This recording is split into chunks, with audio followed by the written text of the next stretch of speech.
Jack Chuter here of Attention Magazine. Welcome to Crucial Listening, the podcast where I speak with musicians and sound artists about 3 albums that are important to them. However, there is a twist this time.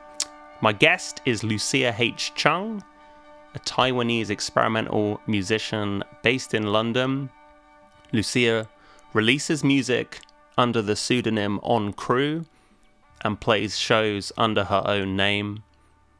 She's worked with many configurations of equipment over the years, but in the last few years has been using a no-input mixer setup. And I've seen Lucia play live a number of times, and it's often volatile, can be loud, can be intricate and very delicate, always surprising. Like there's a sense of volatility and possibility within Lucia's music. But every sound she creates has this 3 dimensions to it, this sense of something hanging in the air in front of you that you could touch. And sometimes it's like firecrackers flying across the room. Other times it's like a delicate mobile twirling in the air in front of you. I just love the balance that Lucia catches between that sense of chance and possibility, but also the guarantee of something that's very visceral and, like I say, very tactile and 3-dimensional. So I've wanted to have Lucia on the podcast for absolutely ages. I keep asking her. And then she said yes, just recently, but with a caveat. So we've recently started a band together, Lucia and I, called Falling Cat Problem, which is roughly within the area of noise and drone. And Lucia proposed that we both pick 2 albums each within the remit of noise and drone. So on this podcast, you will hear 2 albums from myself, 2 albums from Lucia in the world of noise and drone. We talk about them. It was so much fun. I was just stoked to have Lucia on the podcast. And I welcomed her invite to buck the usual format a bit. So if you are enjoying the podcast, you can support it over at Ko-fi, ko-fi.com/crucial listening. You can donate monthly or one-off, any amount you please. Huge thanks. If you want to reach out to me, I'm on email at jack@attentionmagazine.co.uk. That's attnmagazine.co.uk. Love to hear from you. Thank you so much. Okay, here we go. This is Lucia H. Chung of creux and Falling Cat Problem on Crucial Listening.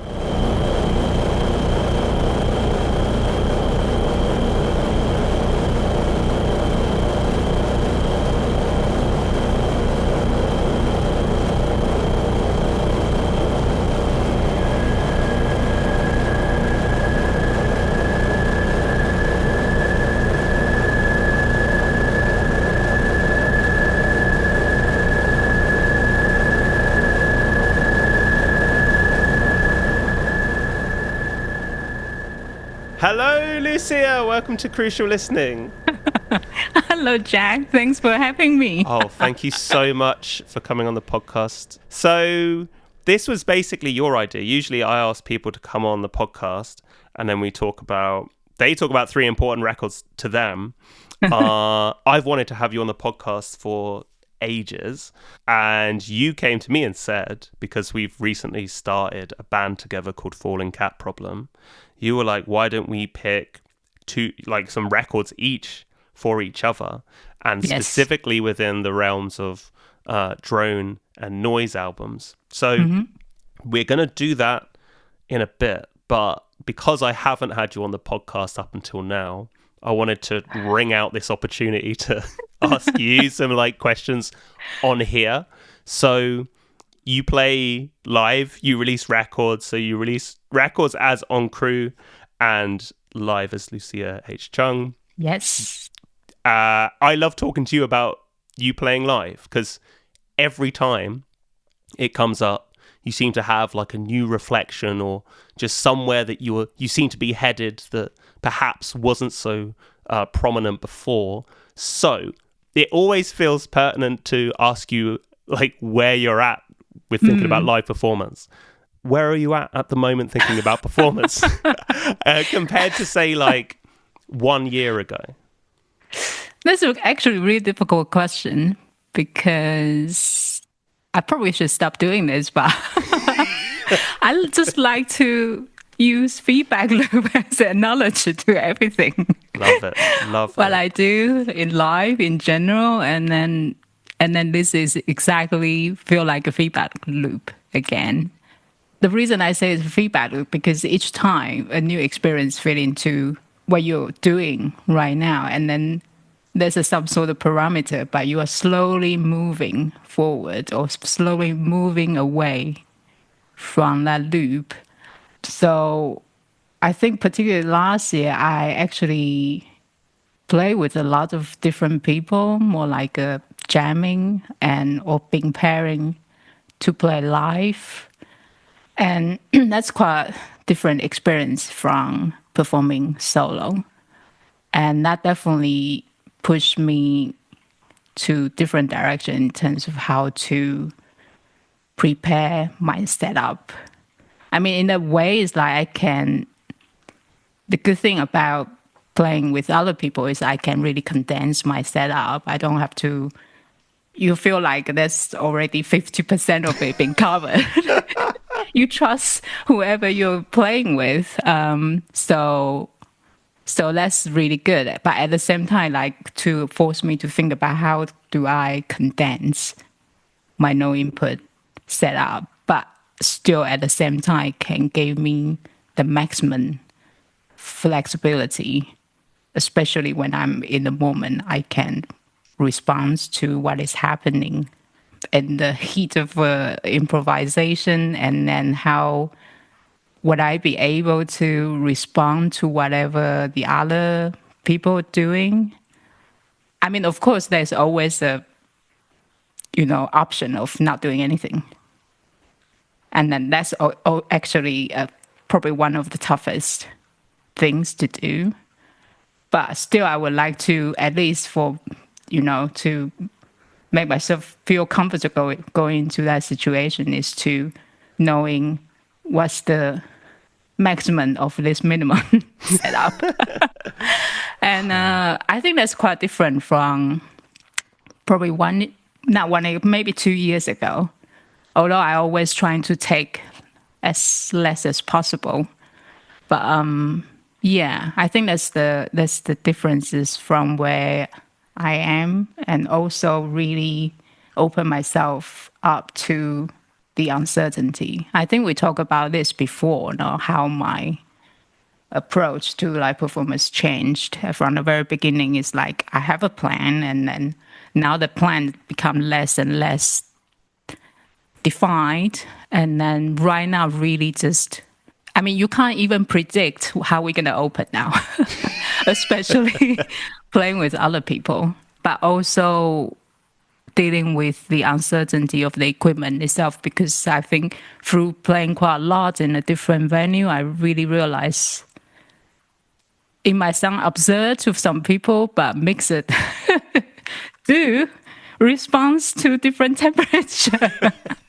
Just the different space, and then it does have a different nuance, the difference. Sometimes I just couldn't find certain things, even it's a similar setting. And I realized maybe because, especially, say, for example, you play in the basement and then suddenly just some certain sound just disappeared. But now I learned how to be more, okay, that's fine. Let's just enjoy what's coming out, and then trying to work with it instead of like panicking inside and then want to move on or want to escape from that scenario. But instead just sit there, listen, and then thinking about, okay, how do we work with this sound?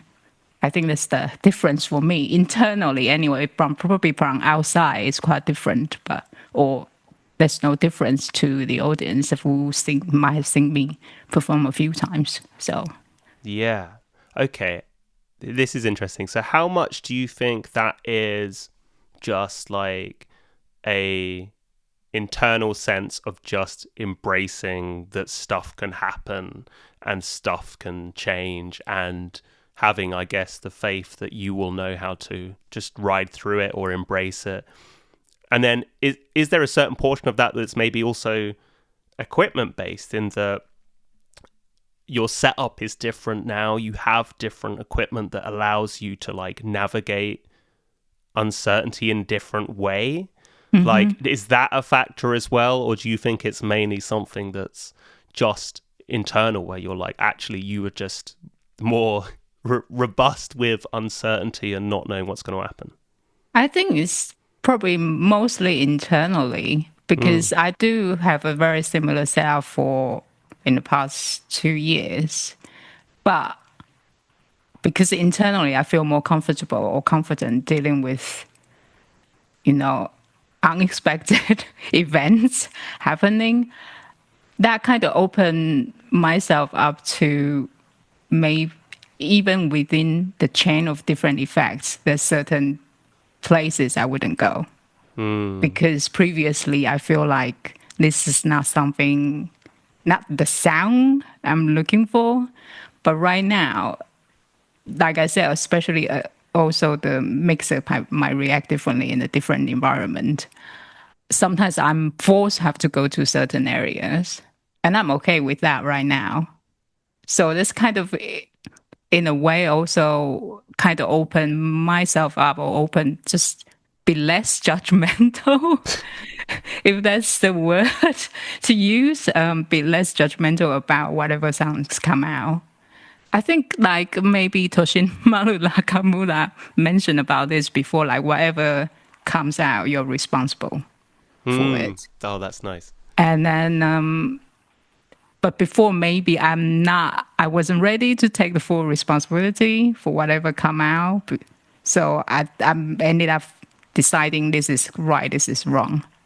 Yeah. Instead of just accept it, and then it's your responsible to how to work with it, how to deal with it, or even really embrace that. And that definitely take me as a performer to a different area. Okay, there's something else I want to ask about, because this is something that we also have talked about quite a bit in the past, like maybe couple of years, which I'm going to put under the umbrella of flipping the table. Right, so the aesthetics, specifically like the aesthetics and the hallmarks of like noise music, has clearly been something that you're really interested in, and we've talked a lot about where I guess the overlap is with what you do and that whole scene, and I don't know, like whether or not that's somewhere that you could push further into, whether that's even necessary, all these kind of questions. I know we've talked about this a lot, but I love talking about it with you. So what is it about that whole area of things, like the aesthetic of noise music, that you think holds fascination for you?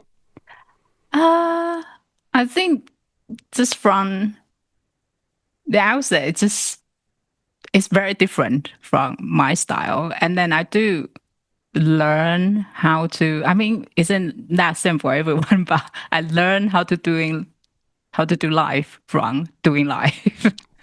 Yeah. Yeah, and then I do see myself like slowly develop through. Although there's still some areas I find it really difficult to deal with. For example, like a sound check. I mean, the sound check is such a huge part of it. But before I was very shy. I was just like, okay, there's sound coming out. And then that's it. That's okay. Let's move on. Don't pay attention to me. Yeah, I'm okay. But yeah, even that area, you have to slowly learn through doing live. And then so I also learned how to do live by observing other people doing live. And I think from like noise music, it's probably because it's sort of new to me. I think I previously see much more like experimental musicians, or I started more in that from that area. I mean, still experimental, but when I was doing Mimosa Moist, we just have laptop, right? We have two matching laptop, and then we stay very still. And then people do have that question, like, are you just doing emails? Stuff like that. And so doing nothing actually also make people wondering what you're actually doing. They take extra like interest or really paying attention to you on stage because you seem to be completely just like still and not, stir people's interest.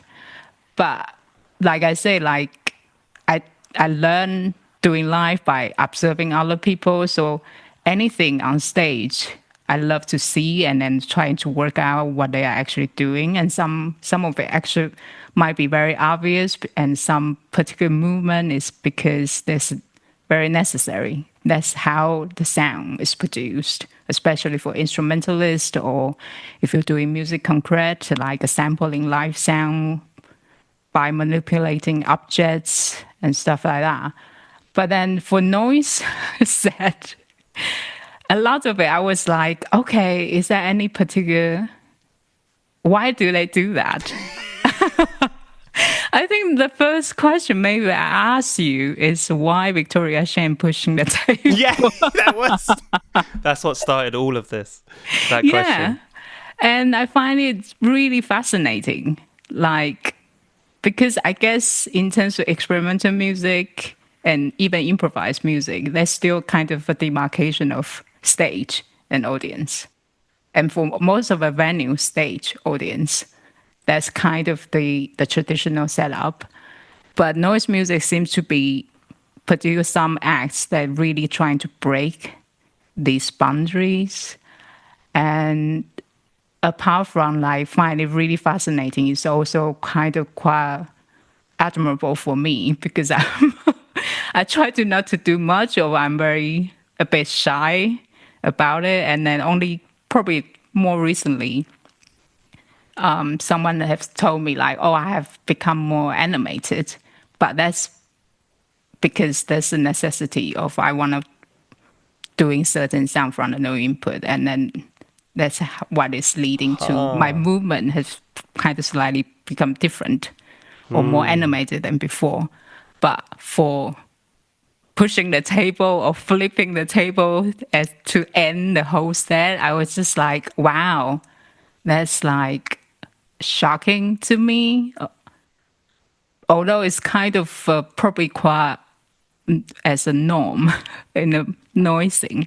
I mean, what do you think? I don't know. I've never feel like I get a definite, definite observation or explanation or whatever from you. Well, here's what I think. So, so I came into noise music. I think, like a lot of people do, the intensity is exciting, but there's also a feeling of like social estrangement as well, which I think leads a lot of people into noise music. It's overtly weird and loud in a way that I think a lot of people want to be but don't feel like they can be in the way they want to be. So noise music enables an environment where people can release those energies and it's fine. And that means that within noise music, at least the way that I've experienced it as a listener and also a performer to a certain extent, there is like a social energy to the whole thing. So getting rid of the divide between the stage and the audience, again, is partly about speaking to like the parity between the performer and the audience, in that there's social discomfort there, and there's the ability of the performer to like play with that social discomfort within them and the audience. And then even something as like, I think what's great about flipping the table is it's such a overt signifier of upturning social norms. Like that's not the way that the table should be up. So if you were in a restaurant and you had your meal on the table, like that food's going flying, it's just, there's so much like symbolically for me within flipping. If I was to flip the table now, this podcast would come crashing down. Like there's real consequences to flipping up tables. Should we do that at the end? Let's do it. Yeah. This may not even get released if that happens. So that's I think that's what it comes down to for me. And what I find really interesting though is like the question that you asked, you put forward about or this point you made about kind of almost the necessity of the movement. And with noise, there's like definitely a lot of it has a relation to like the body and like the more visceral aspect of the body. And so a lot of that is definitely like movement in aid of making noise, especially if it's like people working with like sheet music and material. And then I guess, yeah, there's a lot which is like superfluous to the act of like making the noise, but has more to do with like, yeah, that societal and emotional expression of what's happening within noise music. That's my experience of it anyway. And like, I remember seeing my first few noise gigs and being a bit scared that it feels like that maybe there's an outside chance, maybe like 5 to 10%, that the person performing the noise music as part of their set is just gonna like lamp you in the face. And of course, these people are invariably like quite lovely, and so that's not actually going to happen. But there is just this outside chance that things could like descend, and stepping into that space where there aren't social codes and things are at an extremity that's kind of like uncharted in terms of like etiquette and stuff like that is frightening and exciting, especially if you're like, you know, I was like 18 when I'm getting into this, and you feel like a ball of just like, how do I behave and stuff like that. And then you're in a space where you're just like, I don't know, like, you know, there could be fire in this room in a sec. That's where I'm coming from with it, I think. Cool. Yeah, I guess that's kind of, I thought about it a bit more, and then there's kind of also the within the genre or the characteristic of the genre of, you know, it's a subversion of the traditional music, even like within experimental or other genre that's already kind of moving away, developing their own way of performing. But for me, again, it's like that noise is trying to, I guess, more like the same category of like a punk. Yeah. And then it's that excessive energy is also part of it. And I just, I don't know, I love it. It's just because I seem to be sharing the same bill more and more with the noise artists. And then that's what my observation is. And I'm just really intrigued. And then also at the same time thinking, is it even possible for me to do this? And there's always a question mark there. But yeah, maybe 3 years later down in the line, and you were like, ask me, can you stop flipping the table, Lucia? Especially if my equipment's on there as well. Like, we're going to need to figure that out. Okay, so should we talk about some albums that we picked? Yeah, sure. So like I say, it was your... sounds like I'm putting blame on you, but I keep pinning it on you. We got to do it now because, you know, you wanted to. But, yeah, so it was your idea to recommend each other noise and drone albums, which obviously I leapt at because it's a lovely idea. But why? What made you want to do it? I think probably that's the two words define falling cat problem. Yeah. There's one part, and the other part is, like I say, you mentioned earlier in the opening, you asked me to do crucial listening for a very long time, and then I just never be able to decide because to pick three is just too cruel. And it's just way too cruel. I just cannot do it. But if we kind of narrow it down into like, okay, a specific genre, then I think it'll be easier for me to do. Although, remember, I keep asking you, can we do this? Can we actually, is this considered noise? I'm just already trying to break the rule myself. Yeah, I was like, you set these parameters to make it easier, and then you're like, God, this is so hard. I'm like, well, you like, anyway, we've made it. And also what I'm really happy about is that you picked two records, and they are still your two records that you want to talk about as well, because I know that's always tempting. So yes, we've both picked two albums each here. Yeah. Within the kind of rough remit of noise and drone, which I think they both like fall into, all four fall into even. So excellent. Cool. All right, shall I start with one? Shall I talk about my first one? Yes, Okay. please do. Cool. So my first one is an album called A Vibrant Touch by Alexandra Swish. So she's a drone artist. I found out about this record because it got sent through to Attention Magazine back in 2022. It's released on Warm Winters, which is a really cool label.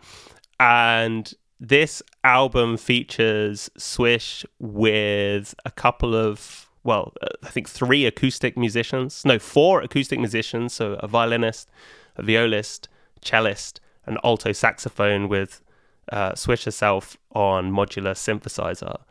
And when I listened to this, I was like, okay, this is precisely how I want drone music to be and to behave when I listen to it. It's like you've got these configurations of notes that are like a circumstance which is just happening, and it's just pausing that circumstance and seeing what happens when you hold those elements together. And there's a very knowing tension there where it's like you feel like the elements want to get away from each other. Like if Alexandra wasn't like holding all the textures together, they would just like scarper like a bunch of scared fish, like in all different directions. And she is like very much pulling on the intensity of just being like, no, you're fucking staying there for as long as you can handle it. And her synthesizer is like, so specifically the first piece called Healing is my favorite. And there's some kind of tuning going on with the synthesizer where it's like microtonally aligned to the rest of the instruments, and there's points where her synthesizer comes in with this really brash, loud note, which is like, at least from like a equal temperament perspective, is at a very interesting like angle to the acoustic instruments.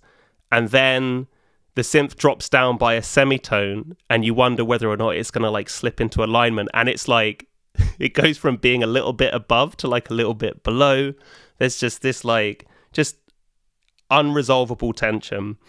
And when she holds those shapes for like quite a long time, to me, it feels like that she's trying to force them into like unity, and they just can't get there. So there's this sense of just having like 2 slabs of matter that are like crushing into each other as if she's trying to make some kind of like substance out of them both, but they just won't align, that they're just kind of like stuck being these separate things. Also, the melodies are just freaking devastating to me. There's just something about the chords that she uses that I think are just so bloody, just profoundly affecting for me. I love it. I love the other pieces on the record as well. I think that first one is the one that just really hit me hard. The second one has this kind of like undulating kind of like wave-like quality to it. The chord progression is a little less defined, and it gives it this kind of like pushing and pulling effect. The third one has this kind of like fizzy despondency to it. It's like twice as long as the others. It's a beautiful record. What did you think of it? I'm being a terrible host. I'm supposed to be hosting when you mention this. I guess I want to know the definition of important to you. Gosh, yeah. Like, what's the? Sorry, we kind of go back to the beginning. Like, how do you define important, and then what leads you to pick these 2 records? I think I can still feel the impact of these records on me, like as a listener. Like I find them exciting in a way that feels distinct from how some other records are just like, yeah, this is awesome. You know, like there's something that feels a bit deeper where it seems to be tickling some questions of just like, oh, okay, this feels really good. Like, how can I do this? Like these sensations feel very, very enlivening to me. And I should probably try and do that myself. Like that would be fun. So with this one, like I've been making music as Upward for quite a while, although I'm not really doing that so much now. But by the time I heard Alexandra's record, I was already making music which kind of moved a bit like this, in the sense of having like these chords that happen and hold for a very long time and then change all of a sudden, like in unison. And I was interested in just holding these circumstances in place for a long time, a bit like what happens on this record. So I think with Alexandra's music, and the reason it was important to me was that it felt really affirming to hear someone else do this and be like, oh shit, like there is something inherent about music that moves like this, which is really exciting to me. And also this is that kind of movement and that kind of energy, but filtered through someone else's sensibilities and that kind of sound palette, and it's still exciting. So it's almost a way to like cancel out the variables and be like, no, that's the thing that I just, for some reason, feel really connected to, is the way music that moves like that just is like still until it almost like can't be still any longer. Then it reconfigures and then does the same thing again. There's something about that energy which I'm just like, oh, I just love it. I love it. That sounds amazing. Yeah. I mean, thanks for recommend this or want to talk about this album, because confession, I don't really listen to drum music. Yeah, fair. I mean, it's probably not true, because if you want me to nominate 3 important albums, one of them is probably considered drum. And then, so I'm just like overthrown what I just said myself. Do you mean if there was a third record, the third one would have been a specific drone album? Yeah, actually, yeah. What would it have been? Really? Okay. I think I mentioned it so many times. I actually always mention this record, is Yoko Kirkegaard's 4 Rooms Untouched. Yeah, we must have talked about this, because I like that record too. Yeah, that's kind of a very important album for me, but this is outside of today's conversation. Yeah, sorry. Yeah, so I really enjoyed listening to it. Although my how do I say? I mean, you so eloquently described your reflection on it, and for me, I just like, okay, this is something I enjoy listening and I don't get bored. Yeah, fair. And then I really enjoy the, like you say, the 3 instrumentalists and a synthesizer. And sometimes it's, at least for me, for my ear, it's difficult to tell what is from an instrument, acoustic instrument, and what is actually from synthesizer. And that's a really nice interaction between the 2 different sound. And is this all the tracks recorded in the space, right? Or is it in the studio? That's a good question. I can't remember off the top of my head. I'll put a link to the Bandcamp page in the show notes, because it's probably on there, but I can't remember the context in which it's recorded. Or maybe I have listened to other stuff she's recorded in the real space, and I really love. Yes. I guess it's connect to what the record I nominated, because I just love the sound in the recorded in the actual space. The character of the architecture is captured or responding to the sound. Yeah. Yes. Yeah. Well, what's interesting about that in relation to this is, even if it is a real space or it's just like a fabricated one in the studio, I think the idea of there being like acoustic and electronic instruments together, and as you say, this kind of like sense of, sometimes it's hard to distinguish in the space, it's kind of irrelevant what's causing what anyways, because you end up with like this smush of beating frequencies and different textures, and they kind of become hybrid textures like as the sound is hitting you. And I think the persistence of this music makes it even more apparent. Like as the sound is hitting your body, it's not really distinct instruments at that point. It's just like a big slab of throbbing morass. Yeah, so again, that definitely feels present with this. And I guess as well, drone is like has a very interesting relationship with space for that reason, because if there are beating frequencies in the room, then you are definitely picking up on those within the music, and suddenly they gain this like this real sense of tangibility, and yet you don't get stuff like echo and decay in the traditional sense, because sounds aren't stopping, they're continuous, but you do get those like other signifiers of like how sound is existing in space, which is cool. Yeah, definitely. Cool. The only other thing I wanted to mention about this is like, and I don't know the exact quote, but Sarah Davachi, who also makes music that is droney and stays in one spot, she had this thing where she talked about getting into drone music where like certain classical pieces would do this thing where they'd hit a chord and she'd love that chord and she'd just be like, I want this to go on forever.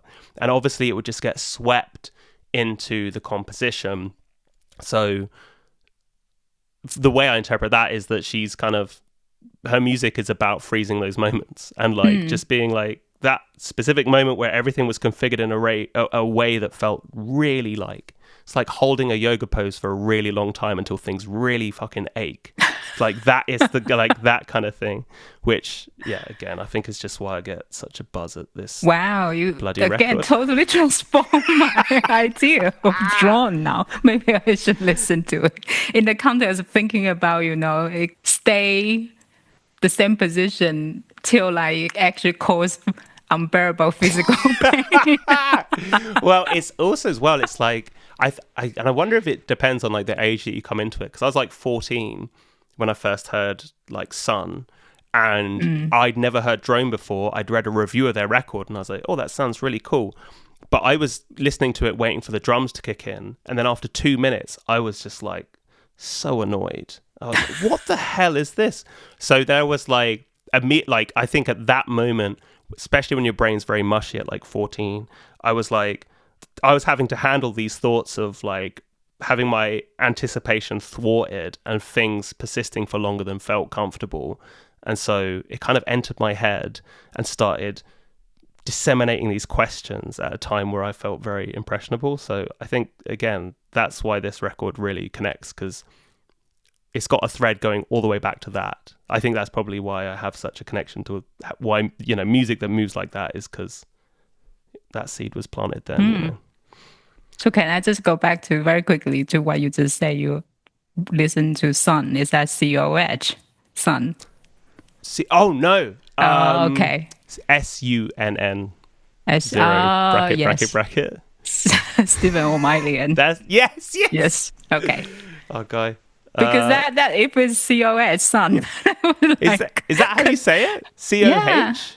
Yeah. Huh. Sun. That's kind of the Russian. I'm pretty certain that's how you pronounce it. And then there will be another important record. I think you even mentioned, I think you said you were going to pick one of his records. You've managed to squeeze 4 in.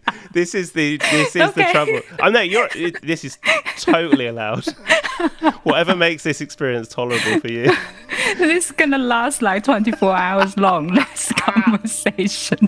We just keep squeezing in. I love it. That's it. I love podcasts for the ramble.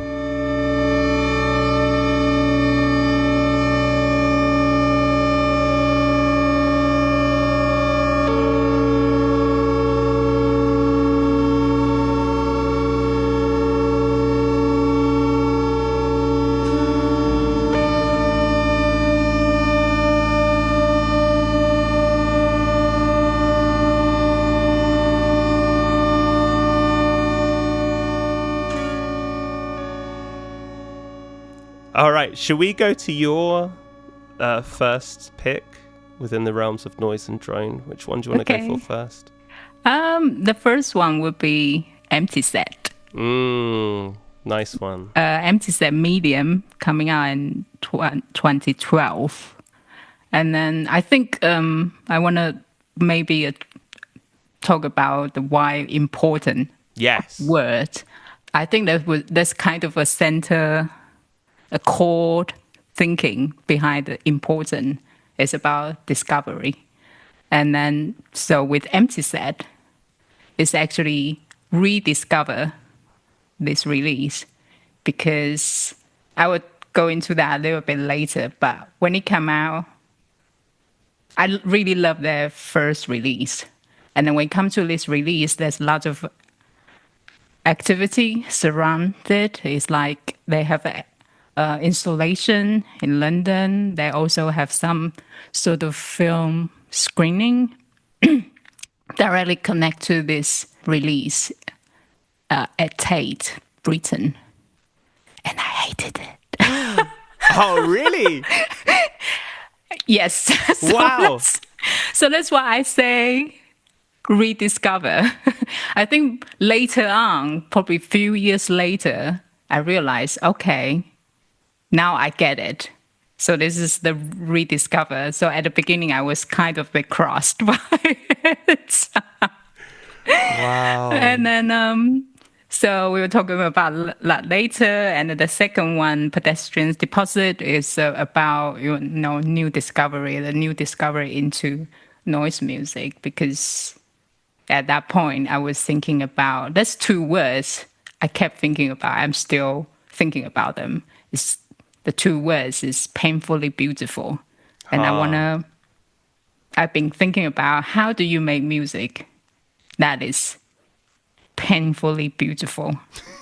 But painful meaning like it could be in a harsh noise realm, like really loud, annoying frequencies, or you physically cannot withstand it anymore, like super loud volume and stuff like that. But at the same time, it's just like, at the same time, you can't physically withstand it, but then at the same time, you feel like, oh my God, this is so beautiful. That kind of emotion. And I've been thinking about it. And then when I stumbled upon this release, I was like, wow, this is for me. This kind of fit into that description, like painfully beautiful. Mm. Yeah. Mm-hmm. So should I talk about the first one? Yeah, go for it. That's a great intro. Oh my God. So, like I say, I discovered their first release, Empty Set, just the same title, Empty Set. And I really love that release. And I think at the same time, we were just thinking about, in conjunction to the label, SMLL, at that time, what sort of music we're looking for. And then Empty Set, the first album come out. And I feel like, oh, this is something kind of fit into the label's aesthetics. So that's how I kind of first start paying attention to them. And then now it comes to the medium. So this is, I'm always very interesting, like sound in the space, because that kind of resonated with my background as like coming out from sculpture, doing installation in the space. So space is always very important to me. So I was really interested in how they recorded the release, that they say like it's kind of recorded in this never finished Gothic structure or architect in a called Woodchester Mansion in Cotswold. Yeah. So I was like, wow, this is amazing. And then at that point in time, when I was reading the description, I don't understand a word. So, and but now, of course, thinking back, okay, there's a chain of effects, and there's probably have some feedback in it. It's just purely based on the sound quality, and and lots of technical stuff. I don't really understand, but I love how they set up the sound in the space, and then maybe an array of different microphones along the space to pick up the different impulse response from the space. And that really make the whole track, instead of, you sit down in the studio, compose everything out, hit the record in your DAW, and that's it, it's done. This is a real world element in it. And I just love that. And although there's a lot of things I don't understand at that time. For example, bass frequency. This is sound ridiculous, but if you know, like, you know, Mimosa Moist project, it's not. There's no probably no bass frequency in it, and I vividly remember, like, when we do Mimosa Moist, I will ask Martin, "You deal with like a lower frequency deal with because that. yeah, I don't know how to do it. At that time, I really love high frequency, like all the textures, and I love Sachiko M. I love Franz Chopin, and all like very beautiful high frequency in their work. And so that was I was interested. So MC said come out. The first record is more like, could they say dub techno? It have that signature of that. And I loved it. But when it moved on to medium, and at that time I feel like, okay, they are doing the screening in Tate, and I went to see it, and it's such bizarre setup for me. Like everyone just sit in the auditorium, a bit like a cinema, and then there's a big screen, and then they show the video. I think the video was done by other people. It's kind of a more like abstract documentation of how the recording was made. So you can see a kind of audiovisual work. And maybe I don't think the auditorium have the adequate sound system to support the film. But the whole experience is very jarring for me. And then we went to see the installation in Ambika P3. It's somewhere in South London. Although I think at that time it's part of the University of Westminster stuff.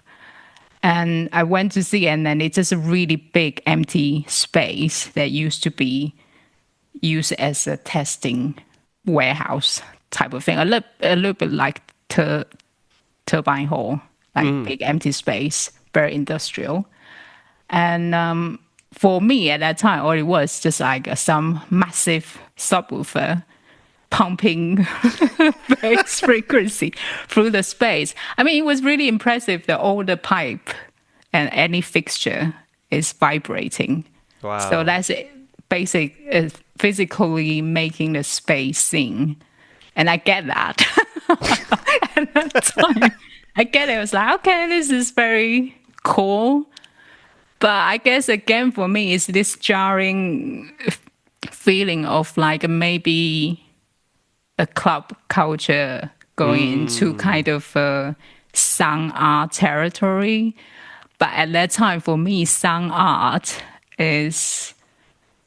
Who would be sound art? Sound art would be Susan Phillips, who, you know, won the Turner Prize in 2010.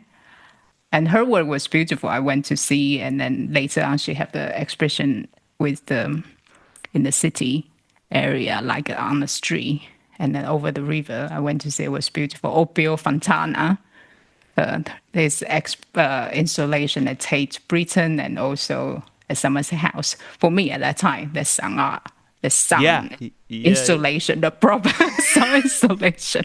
But with empty set, I'm kind of very puzzled, and then it's also the frequency. I don't know. I didn't know how to deal with. I didn't appreciate it. And for me, it was like I was snobbish at that time. And but a few years later, when I start actually doing no input and then got more experience of with bass frequency, and I think one turning point for me is 2015. Atom TM performing in Village Underground. Oh, right, And I went because Paul was on, Stephen Becky was on the same bill. I really love Stephen Becky's stuff. And so I went to see Atom TM performing with visual by Robin Fox. And I was totally blown away by my physical experience of the bass frequency. Like I was trying to talk to Martin, and the voice completely distorted. My voice distorted right in front of my face. That was how heavy that bass is, but I didn't. It was physically feel fine, but when you actually trying to create another sound, that bass frequency just completely distorted, and I couldn't even hear myself talking. And I was Wow. super impressed by that, and then that's how I kind of changed my view. And of course, much later on, like I say, I discovered bass frequency with no input, and then also met significantly because Aniruddha Das, Dangsha, and I just completely changed my view. And so now go back to empty set. I was like, okay, I get it. I'm sorry. Wow. I'm What a sorry I journey. didn't enjoy it. That's amazing. Because I was going to say, I remember there being a specific live set that you played, which Martin, by the way, being the other half of Mimosa Moyes, your partner, and also doing SMLL with you as well, for context. But he mentioned cups vibrating on like tables and stuff when you were playing, Oh, which yeah. is like amazing to think about that in relation to that story, that at a certain point you were like, Martin, you handle this, and then fast forward and you're making cups leave surfaces with the amount of low frequency. So yeah, I mean, tell me a bit more about your relationship with bass now. So it sounds like obviously you've had a lot of things that have recalibrated how you relate to bass. But how do you think about bass now within the context of your music? Is it something that you have the same level of consciousness of as you did high frequencies back in the day? Um, I think it's similar to like, learning doing live through doing live or learning to understand your music more through doing live. And then I think Martin always kind of saying you should be exploring bass a little bit more based on his like electronic music history or of his background. And of course, there's a limitation when you are kind of in the studio just jamming and finding sounds, playing with the equipment, and you can't really hear it.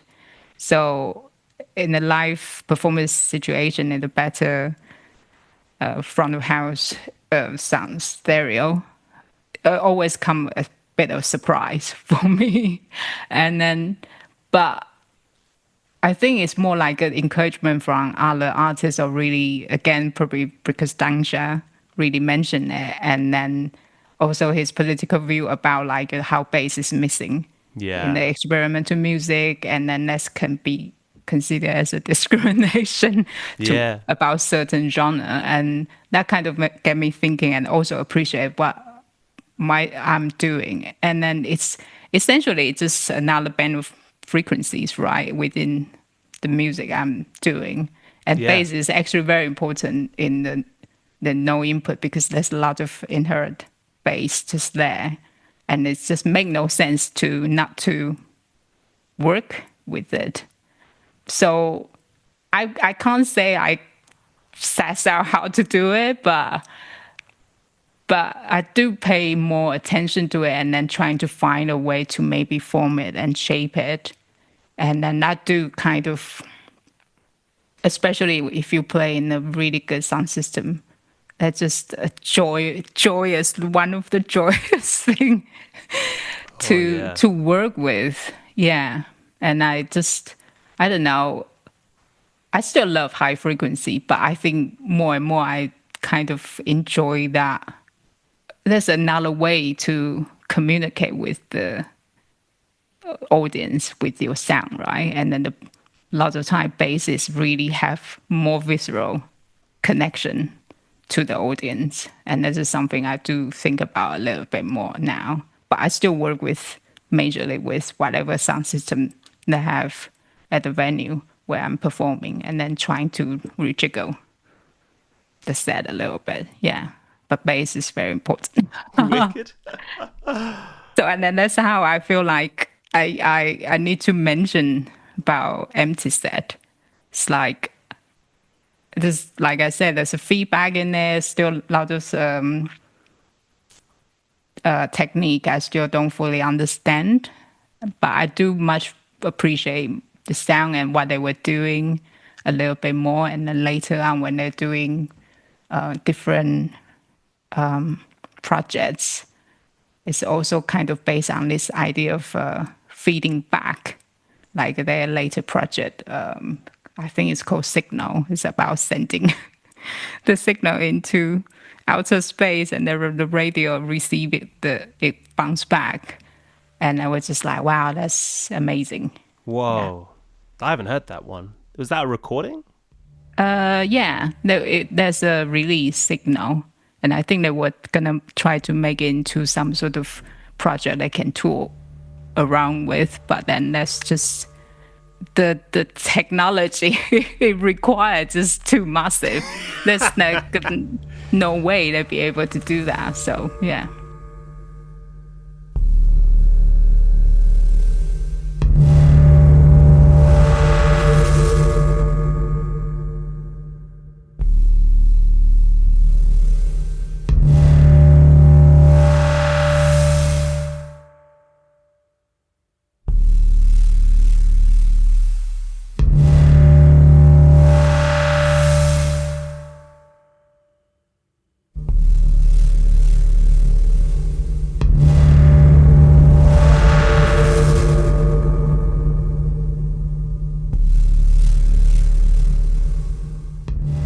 Shall I go for my second Yes. record now? Okay, so my second important album that I've picked is called Unless, and it's by a project called Unless. And in fact, there are lots of records by this artist, also called Unless, by Unless. Very confusing, but I sent you the specific one, which I think is like the fourth record by this project under that name. And it's the project of someone called Greg Gorlin, who ran the label Cascading Fragments along with a couple of other labels. Started it in 2013.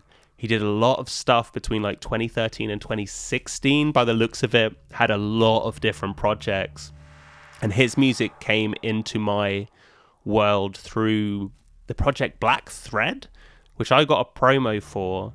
And it was like this decaying tape loop stuff, which was like gorgeous. And still, actually, the second track on that Black Thread release, which I think is called Autumn Flowers, it's like the most beautiful, sad, decaying tape loop thing I've ever heard.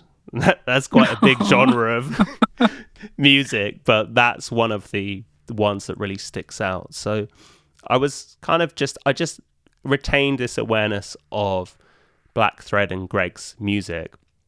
And it has this very distinct visual aesthetic. I think he's playing a lot with very specific types of cardstock and photocopiers.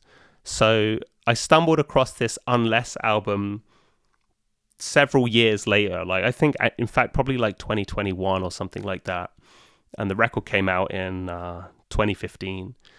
And it's a harsh noise wall record, but I recognized the visual aesthetic, and I was like, that's so strange. Those colors and that whole style feels very reminiscent of that Black Thread album. And that's when I started to piece together that it was the same Greg Gorlin who'd done these projects. And this Unless album, like I say, it's harsh noise wall, but it's the kind of harsh noise wall music that I love, which is like, you have obviously that fundamental component of consistency of sound, and it's basically, from a structural sense, completely unchanging. Like all of the tracks on this record are 10 minutes long in the sense that makes duration kind of arbitrary. It's just like a placeholder for a texture to exist. And the sounds are all a bit, and I mean this in a good way, they're kind of pathetic in the sense that they all sound like they're kind of crumbling. You have this like really strange, brittle equilibrium where it feels like that things are about to, you feel like if you just went like and like blew on these things, they would just like fall apart. It's like harsh noise wall, but made with like damp cardboard and like masking tape and stuff. And so it just manages to kind of like keep itself alive. And I think that's the kind of noise music that I'm most interested in. And it kind of connects to a love, I guess, of like shitty effects pedals and sounds that sound like dying motors and stuff like that, which for some reason I've had like a lot of affection for a long time now. So when I found this record, and there are lots of people doing, I think, like harsh noise wall like this, but this just has like a very, very specific aesthetic and sound quality that I just love. And I love noise that just stubbornly refuses to change, because it gives me the kind of confidence to be like, I don't need to do much either. Like if I want to not touch something and just let a texture linger, that's a completely valid thing to do. And my experience with this record is it just goes deeper. Your attention just runs deeper. You start kind of sending your hearing into the folds of the noise and the way things are specifically stuttering, and it feels richer. Also, there's some banging low end on this. Like I listened to it on a drive, and you start to feel almost like a little bit queasy with the low end. Wow. It's not really a driving record, but it just, it's got a very specific handling of low end, which feels like very pronounced. What do you think? It's so interesting. I mean, the first thing I thought of, this is like, oh, this is so Jack. This is like almost like, this is hard return, like consistent and repetitive. Yeah. And I completely I understand why you would nominate this one. And then, but I'm surprised to hear like there's the crazy low end. And that's kind of just like make me think about, I think we talked about this before, like how people listen to noise, like the volume wise, when it release as a record. And you just don't know how people actually listen to it in the setting. Like when I listened to it, it was very quietly in my headphone. But it does kind of make my head kind of spin a little bit, because like you say, like the very persistent nature of like every single track is 10 minutes long. And then, but at the same time, kind of very flimsy. Like it's just kind of one layer of something noise kind of going around, and each one have a slightly different coloration. And for me, I couldn't really I can't set out how the sound is made. And that made it really interesting. And sorry, I want to say hello to Maggie. Hi, Maggie. It's the cat in the background. If I'm talking on a microphone, she has to be there. So. But then you mentioned like the low end when you're listening on the drive. So that's what I think that's another aspect of noise made me really fascinating to me, especially in terms of the home listening context. Yeah, and I mean, essentially, you can listen to it like really, really quietly, like Richard Chuter has released. Yeah, totally. Or you can listen to Richard Chuter really loud and then see what happens. See what falls off. Yeah. But I love it. Yeah.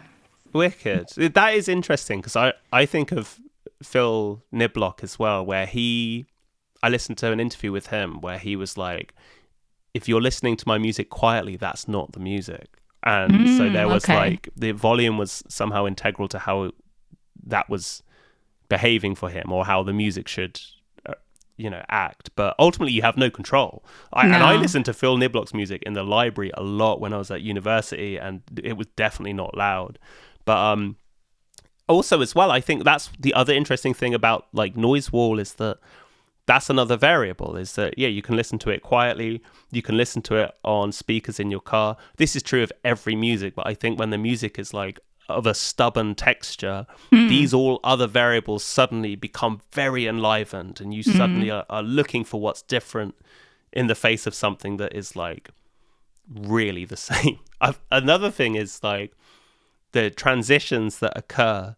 Like Greg doesn't mercifully put in like big silences to allow you to like have a bit of bloody room noise sorbet between your slabs of harsh noise wall cake. He just like shoves another straight in your mouth straight after, so you get these very sudden abrupt contrasts in texture where, I don't know about you, but suddenly I can feel my mind like scrambling to figure out what that texture feels like suddenly you've gone from something that sounds like just like a dying road gritter to like something that sounds like someone crushing polystyrene together, and it's like oh gosh, it's like going from hot to cold or something. So that's another thing, like a structural aspect of the release, not the noise in itself, but just the way the release is put together, which I find is like, it's a potency within harsh noise wall which is like very specific to that genre of music.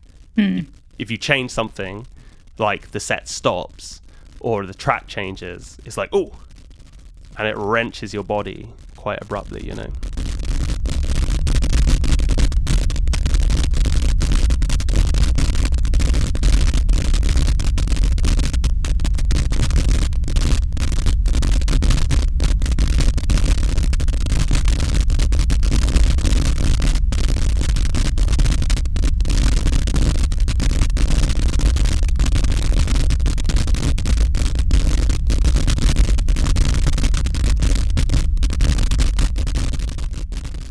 So the last one for me is Pedestrian Deposit, and the release is called Dyer's Hands, and it's came out on Monorail Transpassing.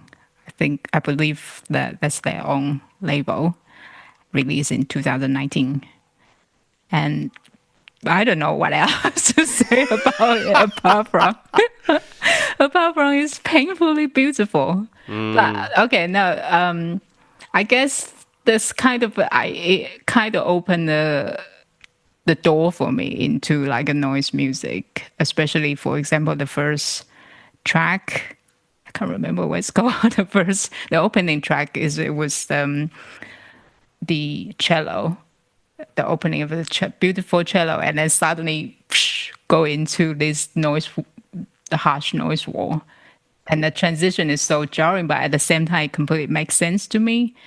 And it's almost like prepping your ear for something like gonna come, bit of the shock.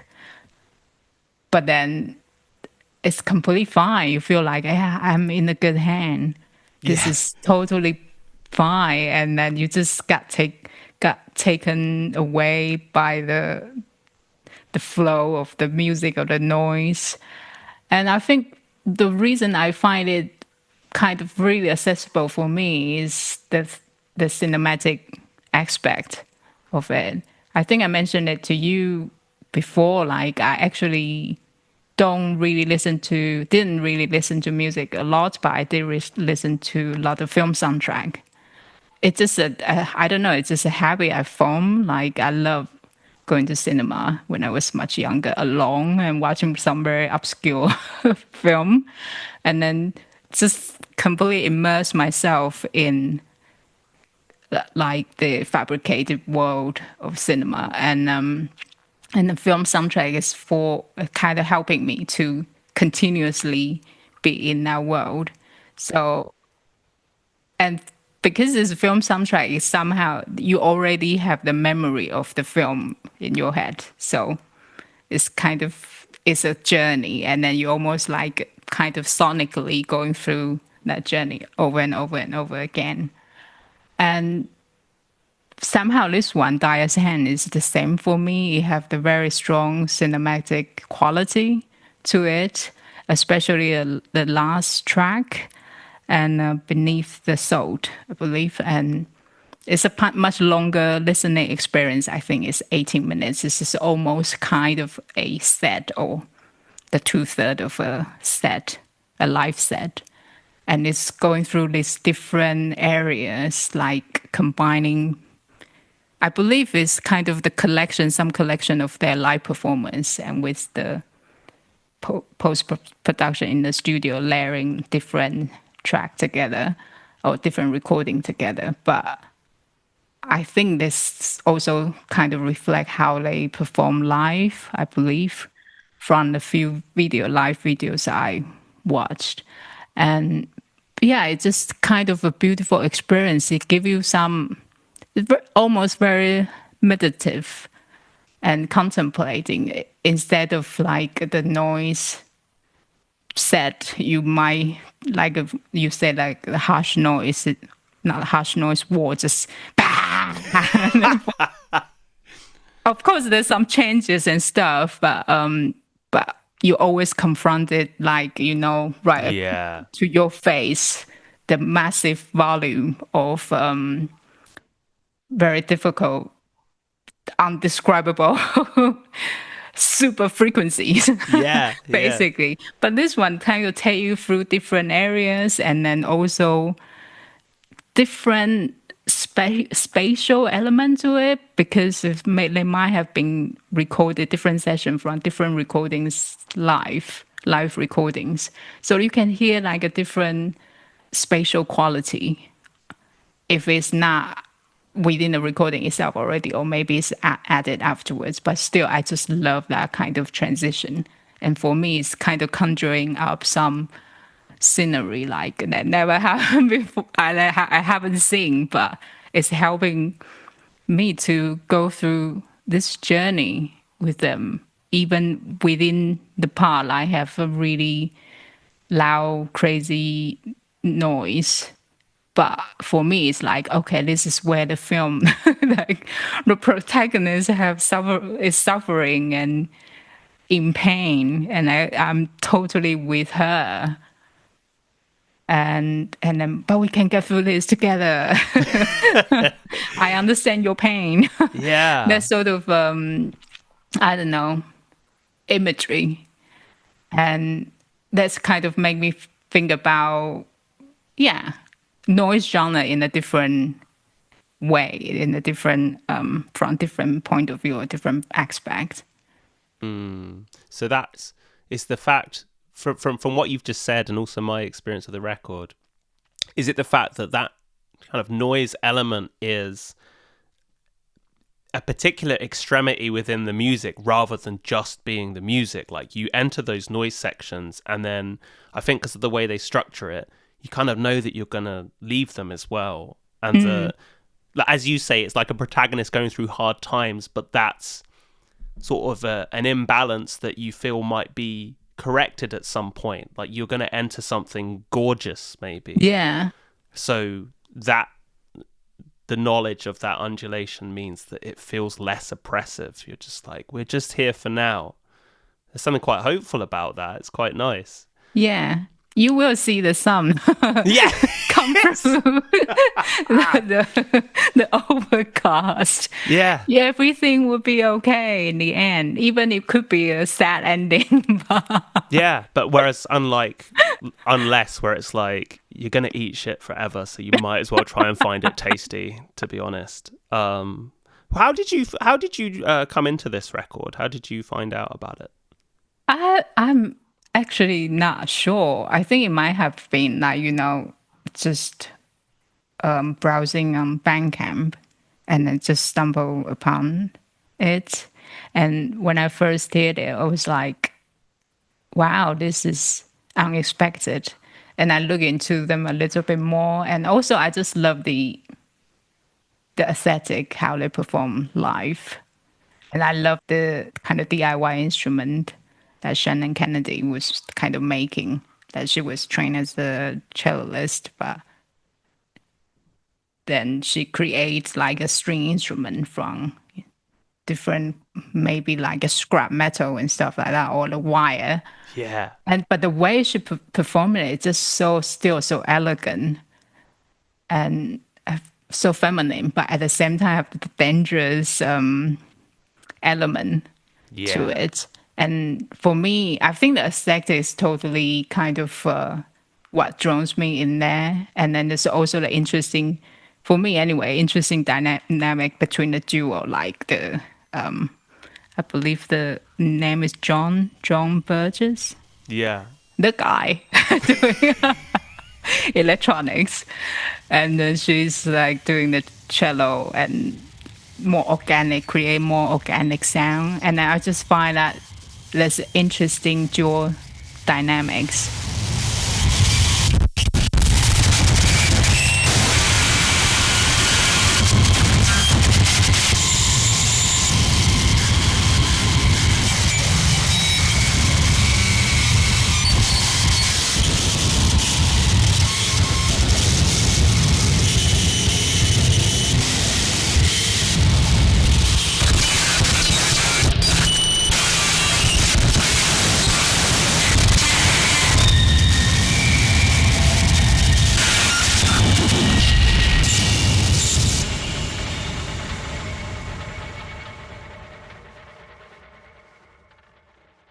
Cool. Should we go for the last little question? So, Lucia, we've talked about a lot of music today, and you've done a wonderful job of shoehorning in a couple of records as well that weren't listed. Which kudos. That's what it's all about. Let's bring up 2 more records. So, Really? Only 2? Only 2. Yeah, I'm sure you'll find a way to squeeze another in. So, what's a record you've been enjoying recently? It's almost actually respond to Unless, the record you nominated. It's actually the release from Yuko Araki. Oh, yeah, cool. Zenzistan. Yeah, Zenzistan. When I first heard it, I was just like, I can't believe this. And so, because I think as you might have known, I like white noise is a big thing for me. And then I always thought about wondering, like, is it possible to make a release just full of white noise? I mean, white noise in the sense is like a lot of frequency in it and have the character of the white noise, not necessarily white noise. And this release come out and it completely blew me away because every single track is like whoa, different quality of white noise.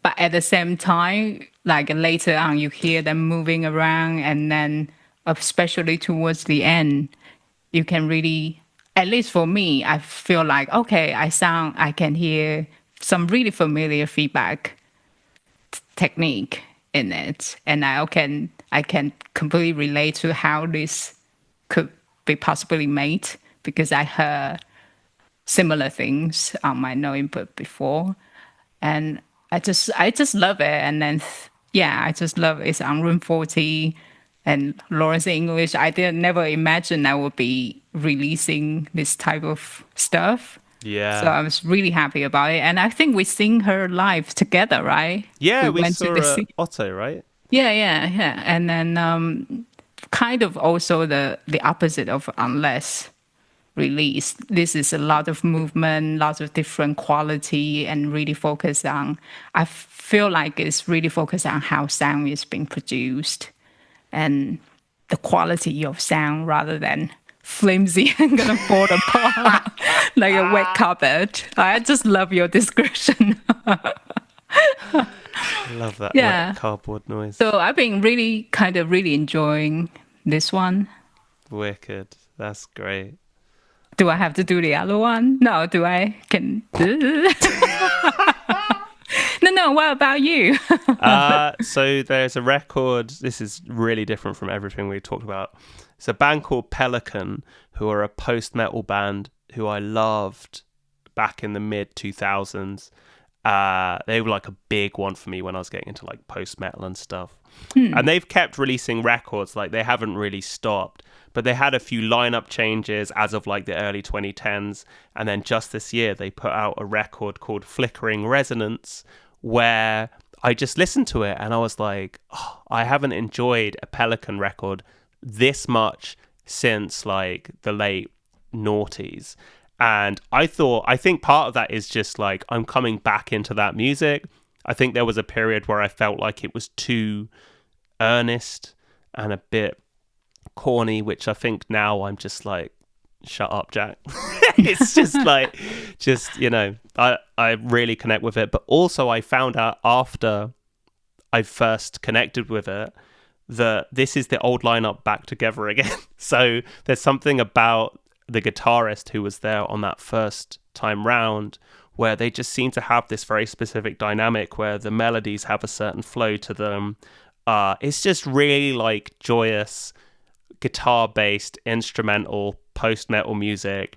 It's a fucking great one to drive to. I love the riffs. There's a big nostalgic thread in there, which I'm quite happy to like pull on if it feels apt to do so. It's just a wicked record. That's my my little one. Amazing. Lucia, this has been wicked. Thank you for finally coming on this podcast and talking through these albums. It's been wicked. I'm grateful. Thank you for having me, Jack. And to everyone listening, see you next time. Goodbye.